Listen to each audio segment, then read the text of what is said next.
Mateus capítulo 13, de onde a gente vai tirar a gotinha dessa noite.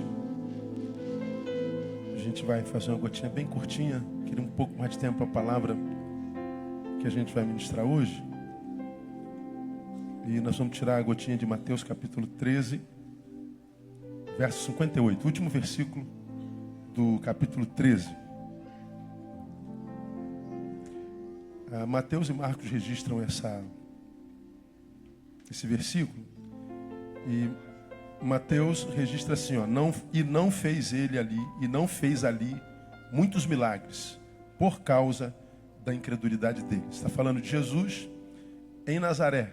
Ele contou várias das suas parábolas, e ele foi para a sua terra, e na sua terra, diz o texto, vamos ler juntos, uma só voz, e não fez ele muitos milagres, por causa da incredulidade deles. Mais uma vez, eu errei.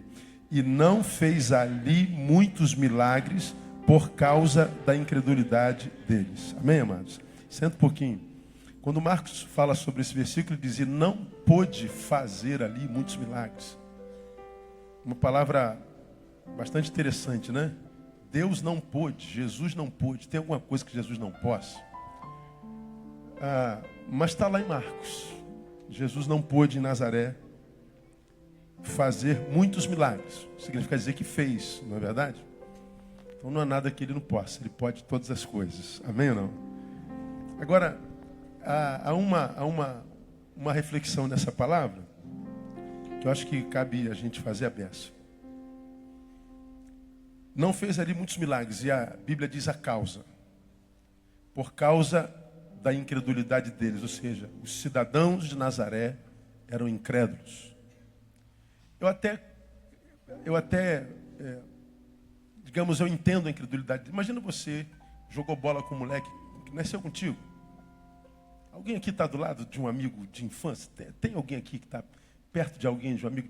Você está do lado de um amigo de infância? Você se conhece há quanto tempo, mais ou menos? 20 anos. Aí você vê, os caras cresceram juntos. Pô, tu viu esse moleque escorrendo o catarro do nariz? Pô, tu sabe tudo da vida desse moleque. Jogou bola junto, fizeram besteira junto. Aí aos 30 anos tu descobre que o cara é Messias. Pô, quem tu? GG? Você, GG, filho do seu Zé e da Dona Maria? Messias? Para de palhaçada, pá. Te conheço desde moleque, pá. E a gente tem noção de que Jesus não foi criança. A gente acha que Jesus foi um ser extraterrestre o tempo todo. Não, ele foi humano. Jesus foi criança. Jesus fez as suas travessuras. Jesus foi gente como qualquer um. Aí tu imagina, você cresce com um camarada, você jogou bola com ele, foi para a escola com ele. Naquela época não tinha, mas se fosse hoje, apertou campainha com ele, saia correndo. Na nossa época, era nossa zoação era apertar a campainha. Pular na casa dos outros para roubar manga. Nossa estripulia era isso. Aí tu imagina, tu roubou manga com Jesus, tu apertou campanha com Jesus, tu brigou no campo de futebol com Jesus. Aí daqui a pouco o cara é Messias. Tá de palhaçada comigo. Então eu até entendo Nazaré não reconhecer em Jesus o Messias. Eu entendo. Mas eu não tenho que entender nada, o problema é deles, né?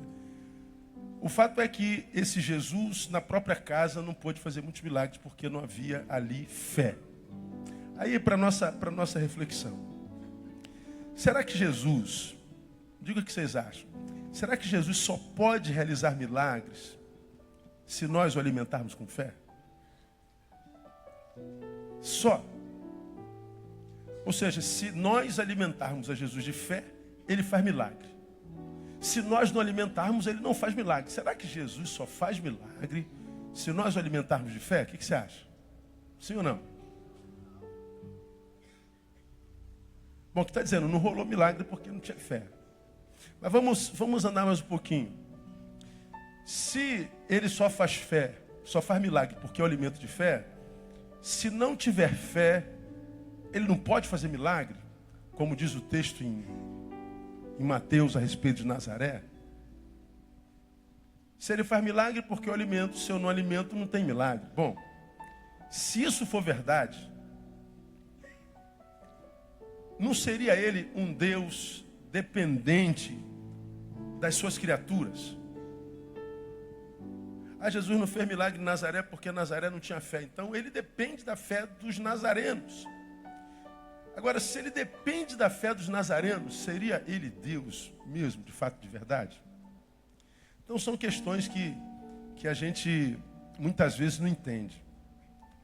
Eu atendi um caso bastante escabroso hoje, e de alguém que não foi atendido no seu pleito, e alguém que se julgava detentor de uma fé inabalável.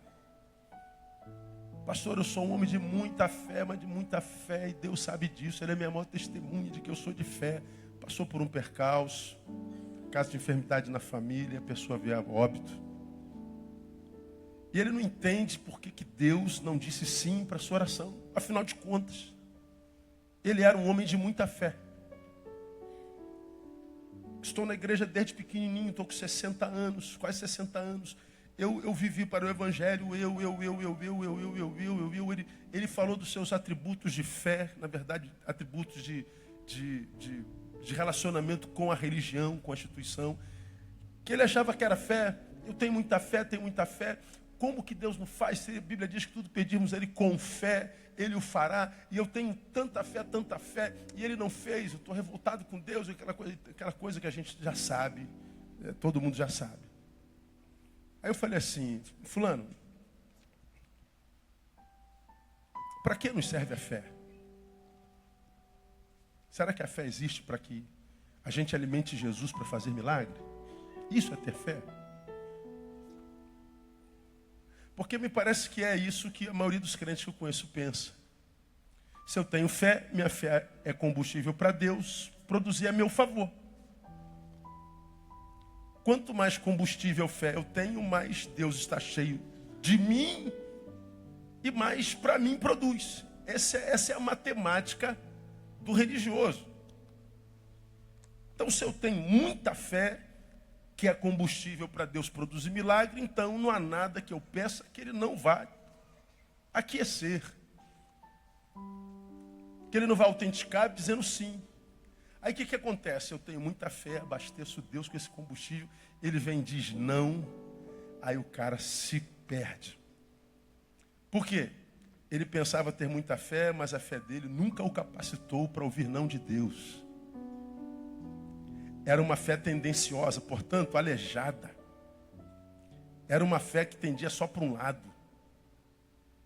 Era uma fé deformada.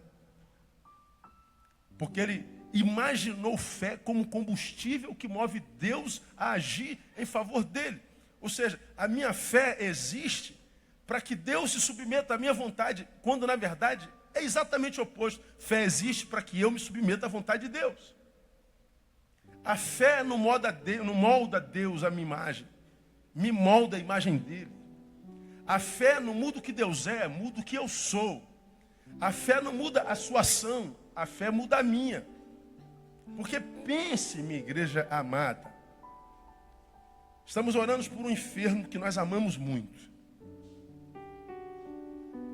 E amamos demais. Se nós estamos orando, estamos pedindo pela cura. Bom, para que o milagre aconteça, já me ouviu pregando sobre isso aqui, é preciso fé, lógico.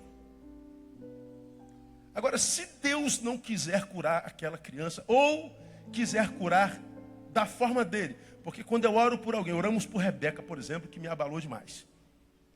Rebeca tinha leucemia, a gente queria a cura de Rebeca. Pergunto, Rebeca, Deus a tomou para si. Rebeca está doente nesse momento? Sim ou não? Rebeca está curada. Ou não? Só que não mais conosco. Então Deus curou, mas do jeito dele. Agora veja bem, pense, raciocine. Eu e você cremos que a fé pode curar. Que Deus pode curar com a nossa fé. Agora, como Ele é Deus e é a vontade dEle que prevalece, Ele é Deus e poderoso para dizer não. Então, se eu sei que eu preciso de muita fé para que o milagre aconteça, maior fé eu preciso para quando o milagre não acontece.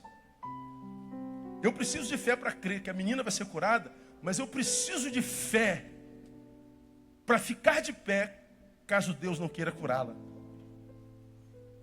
E para ficar de pé, caso Deus não queira curá-la, eu preciso de mais fé do que fé para curá-la. Então o que a fé faz? Faz Deus me dizer sim o tempo inteiro? Não. A fé faz com que eu não me deforme quando Deus resolve dizer não. A fé é fé para que eu não me deforme quando Deus simplesmente é Deus na minha vida. Quando Ele diz, não, Neil, é a minha vontade que prevalece. Eu sei o que eu estou fazendo. A tua vontade é essa, a minha não. Você se conforma à minha vontade, mas como que eu faço isso? Pela fé. Então a fé, ela tem essa dualidade, né? De um lado, ela pode produzir o milagre, mas do outro lado, ela me mantém íntegro se o milagre não acontecer, porque o milagre não acontece sempre. A vitória não vem sempre. Derrota nos alcança, a adversidade nos alcança. Todo dia tem maldade nele, por isso basta cada dia ser o mal. Então a fé vai me capacitando para suportar o mal de todo dia. Quando eu não sei lidar com o mal de todo dia, eu fujo do mal de hoje, mas quando eu chego amanhã, o mal de hoje já está me esperando, só que somatizado com aquele de ontem, com o qual não quis me encontrar e nem encarar. Aí eu fujo desse aqui também, chega depois de amanhã, também tem mal nele. Eu vou somatizando males de dias que não foram vivenciados. Chega uma hora que a tua vida está insuportável. Você diz assim, eu não suporto mais. Por que não suporta mais? É o somatório de males não encarados. Porque não existe mal no hoje suficiente para estragar a vida de ninguém. O mal de hoje não é suficiente para estragar a vida de ninguém. Por que o hoje é estragado e estraga a vida de um monte de gente? Porque nesse hoje tem um somatório de um monte de males que não foram encarados. Porque ao invés de estarmos vivendo na fé, que me capacita a me submeter à vontade de Deus, encarar o mal do dia, se for o que Ele escolheu para mim, eu fujo como um rebelde, um revoltado, um menino, um coitadista, como você me ouve falando, e na verdade o que eu estou fazendo é somatizando minhas dores, até que essas dores cheguem num dia e se tornem insuportáveis e me esmagam. Porque se a dor de hoje é um peso de papel, a dor de 30 dias são 30 pesos de papéis. A dor de um ano são 365 pesos de papéis. Uma hora não vai dar para carregar. Então a fé, ela me capacita para crer que o milagre acontece, mas sobretudo ela me capacita para me manter íntegro, de pé, indeformável, quando o milagre não acontecer, porque o milagre não acontece sempre.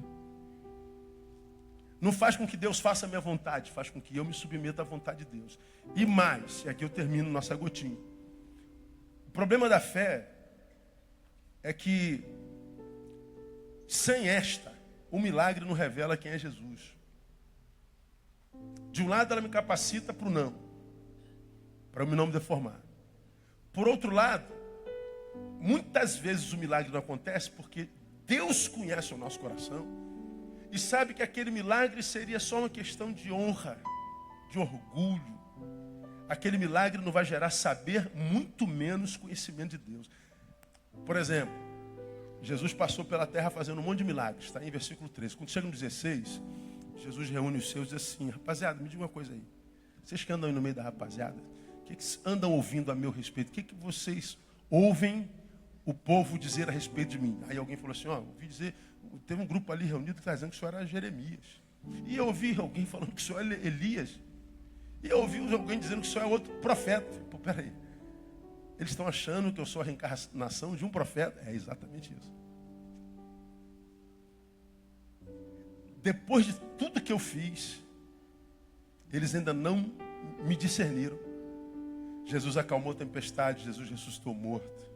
Jesus deu vista a cego, Jesus pôs aleijado de pé. Jesus fez um monte de milagres que eles nunca haviam visto na vida.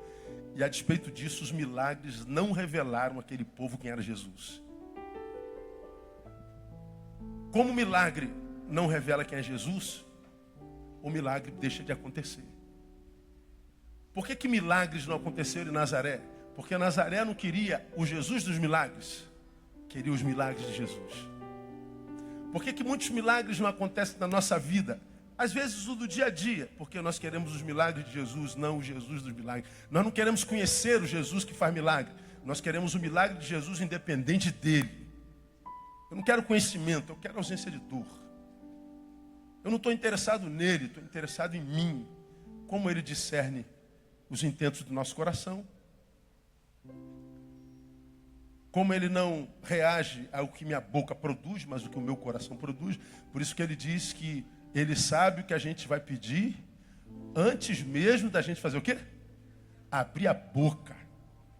Como quem diz, Neil, você não precisa abrir a boca para orar a mim. Eu já estou ouvindo a oração do teu coração, já ouvi o intento do teu coração. Você está dizendo que quer que eu cure para a glória do meu nome, mas eu sei que não tem nada de glória do meu nome aí. Você quer tirar a dor do teu corpo. Você está pensando em si, a tua oração é egoísta. E fala que isso não é verdade, gente. Fala que mais da metade da nossa oração não é egoísta mesmo. Que a nossa relação com ele não é utilitária. Que a gente não é alguém que está querendo uma relação utilitária de Deus. A maioria dos que não têm fé, então, só se aproximam de Deus quando o pescoço apertou, a corda apertou o pescoço. Quando o ar já está... Aí é Deus para lá, é Deus para cá, é uma santidade para cá, uma santidade para lá. Agora, quando está em festa e celebração, nem lembra que Deus existe. Quando acaba a festa, vem a escuridão, vem as trevas, corre para a igreja. Como quem diz, vou enganar Deus, esse mané. Aí Deus diz assim, tu imagina que me engana, filho meu. Você já me ouviu aqui falar 1000 vezes. Respeita a minha inteligência, meu filho. Vamos respeitar a inteligência de Deus. E sabe o que é triste? A gente vê isso com tanta frequência na igreja. Crentes velhos. Cara, você errou quando tinha 16 anos. Não aprendeu com a dor. Errou quando tinha 22. Não aprendeu com a dor. Errou aos 25. Não aprendeu com a dor. Chegou aos 30. Continua fazendo besteira. Está quase com 40. As besteiras continuam sendo produzidas. E o menino não morre. A gente vai passando pela vida, desperdiçando-a, lembrando que Ele é o Deus da vida. Eu vim para que vocês tenham vida, e vida com abundância. O que você acha que Deus sente quando Ele olha para você, desperdiçando a vida com projetos que não levam a lugar nenhum? O que você acha que Deus sente?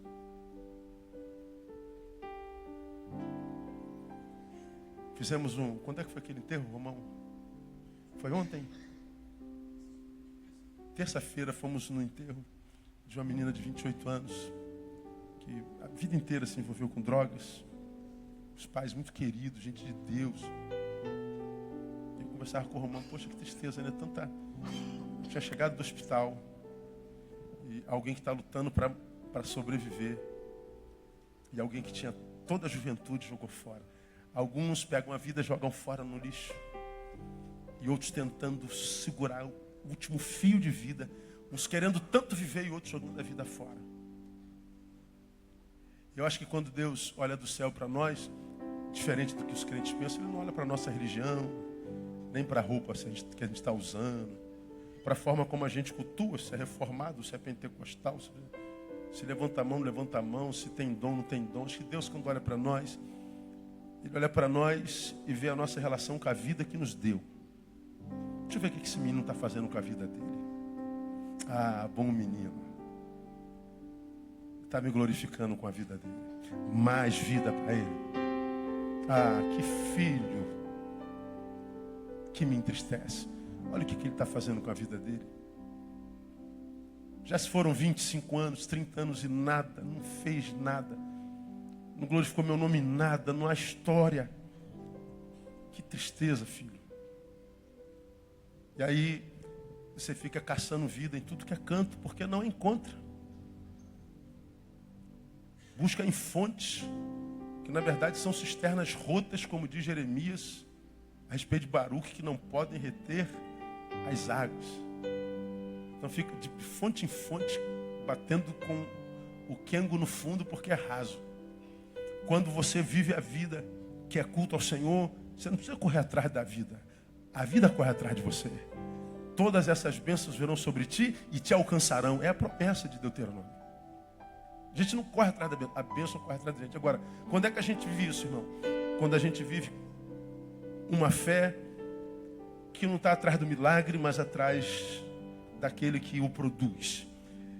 E o milagre acontece quando a gente pede um milagre, mas diz assim: Deus, eu sei que tu és poderoso para fazer milagre, mas tu não precisa fazer milagre para eu continuar acreditando que tu és poderoso. Tu não precisa de milagre? Não, filho, então você vai ter um milagre. É assim que Deus faz. Então você está aqui, sei lá, que fase você está vendo na tua vida precisa de milagres. Mostra para Deus que você o deseja mais do que o milagre que Ele pode fazer. E diga para Deus que a tua relação com Ele vai ser uma relação verdadeira se Ele fizer milagre e se Ele não fizer também.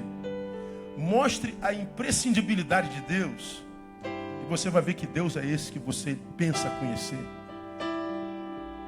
Mostra para Ele que é a Ele que você deseja, não teu bem-estar.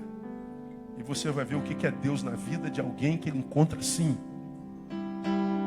A gente não tem como se frustrar com Ele. Então a fé me ensina a ganhar, mas me ensina a perder com dignidade. E a fé é a fé que produz milagre, mas que entende que Ele só produz milagre se esse milagre gerar conhecimento dEle. Porque se for milagre só pelo milagre, que não gera conhecimento nenhum, para que milagre? Então que o Senhor nos abençoe, gerando essa fé no nosso coração, para que a gente, nesse tempo difícil, no qual a humanidade está enfiado, a gente possa viver com qualidade de vida, a despeito das dores de cada dia, administrando a dor de cada dia para que elas não se somatizem e a gente passe em vitória até o dia de Cristo Jesus. Que Ele nos abençoe. Aplauda Ele forte e vamos adorar.